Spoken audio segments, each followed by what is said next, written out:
राम नारायण राम, राम नारायण राम, राम नारायण राम। हमारी इच्छा किस प्रकार कार्य करती है, कहां से कार्य करती है, इसका पता नहीं। पहले भी कह चुका हूं कि साधना करने से देवता के दर्शन होते हैं, अतुलित शक्ति प्राप्त।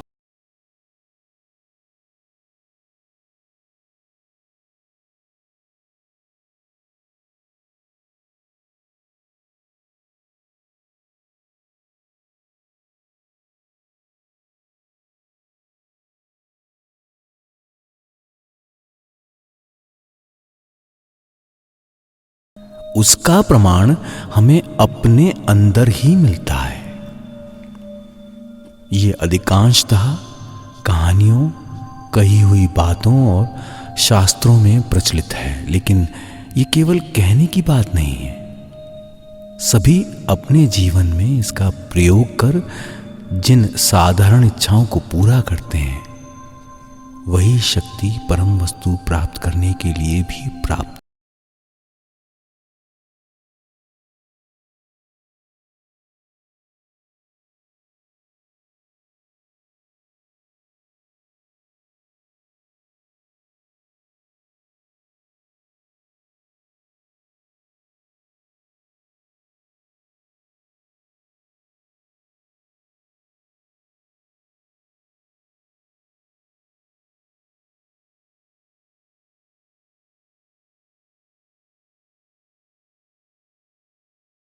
ने फूल को छूने की इच्छा की और उसे उठाकर देखा।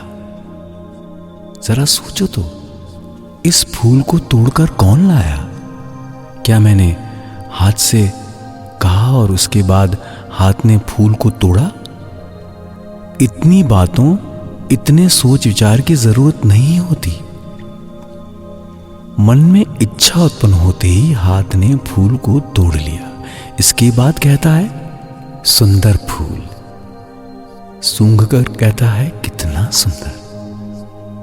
तुम सोचो, इस गति को कौन संचालित करता है? इस 1.5-2 मन के शरीर को कैसे चलाता है? हाथ को उठाने जाओ तो उसका अपना वजन है। इसे कौन हिला रहा है, कौन उठा रहा है? ये हाथ कैसे काम करता है?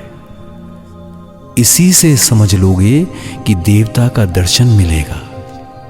हाथ को काट कर फेंक दो तब भी वो हिलता है। काट देने के बाद जो अवस्था होती है, जुड़े रहने पर भी वही स्थिति रहती है।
कितना अधिक है, फिर भी वो सहजता से इस वजन को संचालित करता है।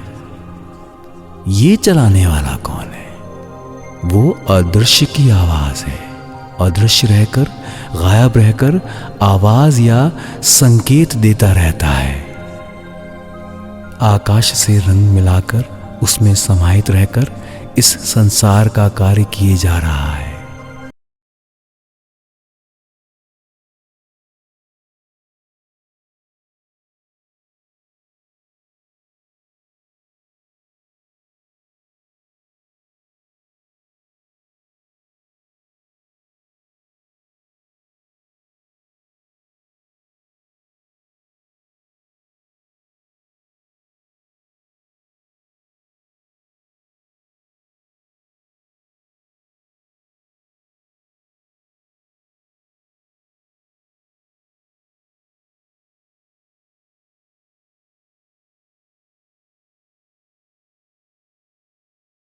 दृश्य रहकर ये बात पहुंचाने में असुविधा हो रही है, इसीलिए इस तरह सुविधा पूर्वक शरीर के अंग प्रत्यंग, शिरा उपशिरा और रक्त में गुथा रहकर, इस बंधन में रहकर अदृश्य से दृश्य होता है।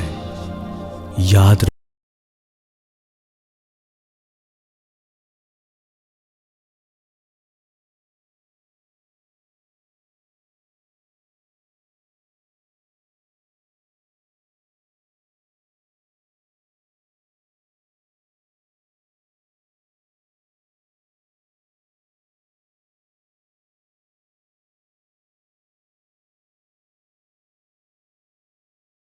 वजन वाला हाथी जो दौड़ता है, वही हाथी जब पड़ा रहता है तो उसे उठाने में कितने लोग लगते हैं।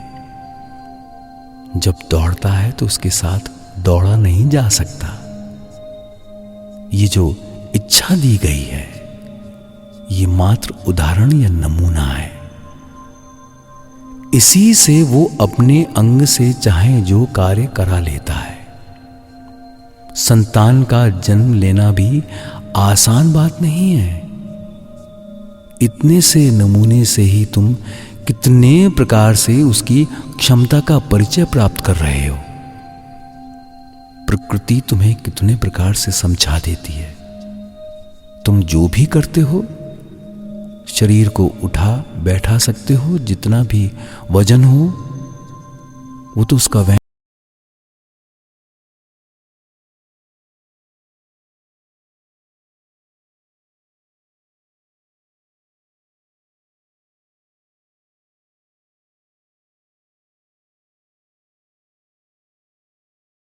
प्रत्येक जीव या वस्तु, वो चाहे जितनी भी बड़ी हो, वो वैसी ही है। मैं करता हूं, तुम करते हो की भाषा भूल जाओ। सब उस इच्छा से होता है। समस्त अंग प्रत्यंग स्विच की तरह काम करते हैं। ये बातें तुम्हें सोचने पर बातें कर देंगी। तुम्हारे अंदर जो इच्छा है, उसकी सहायता से विराट वस्तु को खींचकर अपने कार्य में लगा सकते हो। इसी इच्छा से देव दर्शन के लिए जिसकी आवश्यकता है, उसे पास लाकर मन की बात उससे कह सकते हो। वैसा होने के लिए ही ये शरीर है। महाकाश की ओट में जो संकेत है, उसे इसी इच्छा के द्वारा जान सकते हो। यहां जिस इच्छा का प्रयोग करते हो, उसी से तुम उस शक्ति को अपने पास ला सकते हो। जो ध्यान धारणा जब तप करते हैं, वो अपनी इच्छा द्वारा उसे खींच रहे हैं। मन से इच्छा है और इच्छा से मन है। अगर इस आकाश को इच्छा, मन या सृष्टा कहा जाए, तो क्या वो सुनेगा? तुम मेरी बात सुनते हो, बाल बच्चों की बात सुनते हो। अगर सुनी हुई बातें रहती हों, प्रेम प्यार रहता हो, वो वहां भी सुनेगा। ये जो एक अन्य शरीर है, वो तुम्हारी बात सुन पाती है, नाम लेकर बुलाओ तो तुम्हारी संतान सुनती है। एक इच्छा को दूसरी इच्छा बताई, माता पिता भाई बहन कुत्ते बिल्ली सभी बुलाने पर आकर पास खड़े होते हैं। तुम्हारी इच्छा उनकी इच्छा से मिलकर कार्य करती है। पिताजी को खाने के लिए बुलाया तो वो आते हैं। अगर उनकी इच्छा में अपनी इच्छा से काम करा सको तो फल मिलेगा।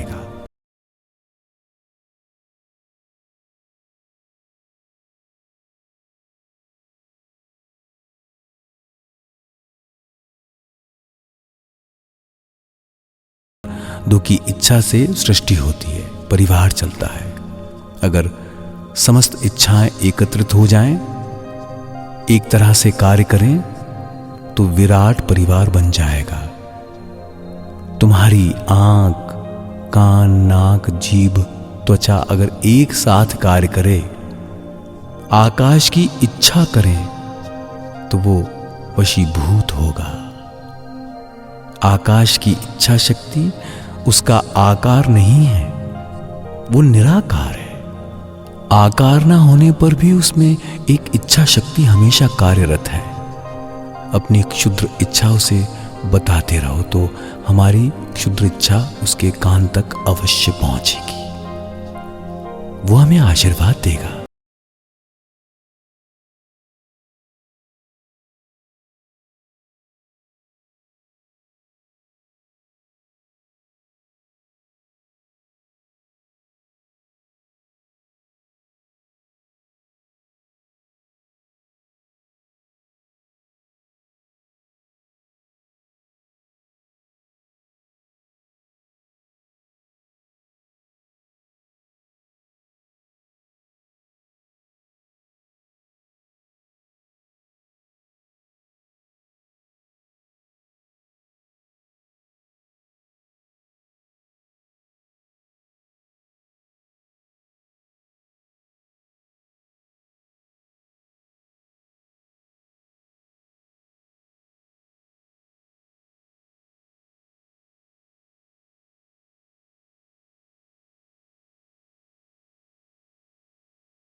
नारद ने वहां पहुंचकर देखा कि वहां कोई भगवान का नाम भी नहीं ले रहा है, केवल गाली गलौच, खेती और परिवार की बातें चल रही थी।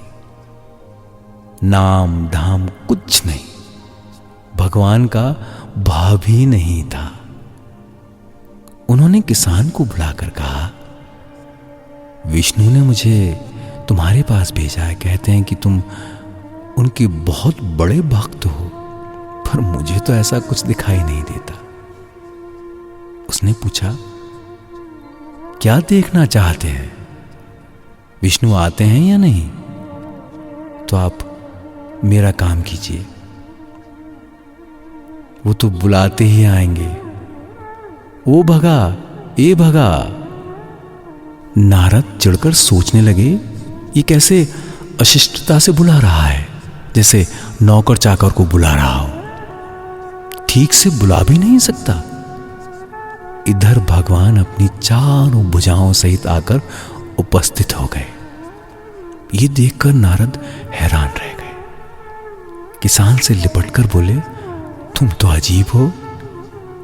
किसान ने कहा, एक बार से अधिक आवाज क्यों लगाऊं? समय कहां है? तुम मेरा काम संभाल रहे हो, इसीलिए बुलाया है। एक ही पुकार पर निर्भर रहने को कहा है, दूसरी बार पुकारने की मनाही है। जो चांद पर गए थे वहां से मिट्टी खोद कर ले आए। कोई आदमी नहीं गया, यहां तक कि कोई कुत्ता भी नहीं, मशीन ही खोद कर लाई है। इसी तरह तुम्हें जो यंत्र दे देकर भेजा है, ये जो पोकर है, बचपन में नाटक देखने गया था। रोशनी को क्या कहते हैं? डे लाइट बुझ गई। इस पोकर से जरा सा छेड़ दिया, बस। इसी तरह यहां सीने में एक कांटा है, ये दूर नहीं होगा। कैसे होगा? ऐसा कोई काम नहीं है जो आवाज दे। अगर इस पोकर को जरा सा खरोंच दो तो बस। हम क्या कर रहे हैं? नहीं कर पाएंगे, नहीं हो सकता कहकर आशा छोड़ दी है। यहां के शास्त्रकार, गुरु और महान लोगों ने सुकृत्य, दुष्कृत्य, काम और कंचन की दुहाई देकर एक ऐसी स्थिति उत्पन्न कर दी है कि जब भी कुछ करें तो पैर फैला देते हैं। एक बार पिता पुत्र को पूजा की जिम्मेदारी सौंप गया। कहा, मैं बाहर जा रहा हूं, आज तुम नारायण की पूजा करना, खीर का भोग लगाना। बेटे ने भगवान को खीर देकर कहा, ए नारायण, जल्दी से खा लो। नारायण ने नहीं खाया तो बोला, क्या हुआ? पिताजी नहीं आएंगे तो नहीं खाओगे? रोज जो पिताजी के हाथ से खाते हो और आज मेरे हाथ से नहीं खाओगे? रुको, बताता हूं। नारायण को उठाकर फेंकने चला। नारायण प्रकट हो गए, आकर खीर खाने लगे। वो फिर बोला, सब मत खा जाना, थोड़ा छोड़ना। पिता ने लौटकर बर्तन में खीर नहीं देखी तो बहुत नाराज हुआ। क्या हुआ? भगवान को ना देकर सारी खीर तुमने खुद खा ली? रुक, तुझे बताता हूं। बेटे ने बार बार समझाने की कोशिश की, पर पिता को विश्वास ही नहीं हो रहा था कि नारायण आकर खीर खा गए। अंत में प्रसाद को मुंह में डाला और उसकी सुगंध से ही सारी बातें समझ गया। तब मूर्ति की ओर देखकर कहा, भगवान, तुमने मेरे बेटे को दर्शन दिए और मुझे नहीं। बच्चे का पोकर ठीक था। पिता के मामले में दूरदृष्टि, कर्मफल, प्रारब्ध ने द्वंद्व उत्पन्न कर दिया था। इसीलिए जीवन भर नारायण के पत्थर को घिसकर चमकाने पर भी उसका दर्शन नहीं पा सका और बेटे ने एक दिन में दर्शन पा लिया। जिस हाथ से भार उठाते हो उस भार को उठाने में कोई द्वंद्व नहीं होता। अगर मन में ये द्वंद्व प्रवेश कर जाए कि इसे उठा नहीं पाऊंगा तो बस पैरालाइज्ड हो जाओगे। देखते देखते हाथ पैरालाइज्ड हो जाता है, तो अभी ऐसा क्यों नहीं हो रहा है? ये पोकर सही है। हमें देव दर्शन क्यों नहीं हो पा रहा है? ये वस्तु पोकर ठीक काम नहीं कर रहा है। इसे जरा साफ रखने पर देखोगे कि सारे देवता तुम्हारे सामने आ खड़े होंगे। उसी के लिए बार बार नाम का जाप करने को कहा गया है। बार बार उच्चारण करते रहने पर ये आकाश का बोध तुम्हारे अंदर आ जाएगा। तब विष्णु और नारायण तुम्हारे पास आकर तुम्हारी हर बात सुनेंगे। इसके लिए जंगल में जाने की जरूरत नहीं पड़ती। तुम्हारे अंदर जो इच्छा है यही महाकाश से संपर्क का सूत्र है। इस सूत्र को थामकर वहां पहुंचना होगा। सब कुछ ठीक है, सूत्र ठीक है, रास्ता सही है।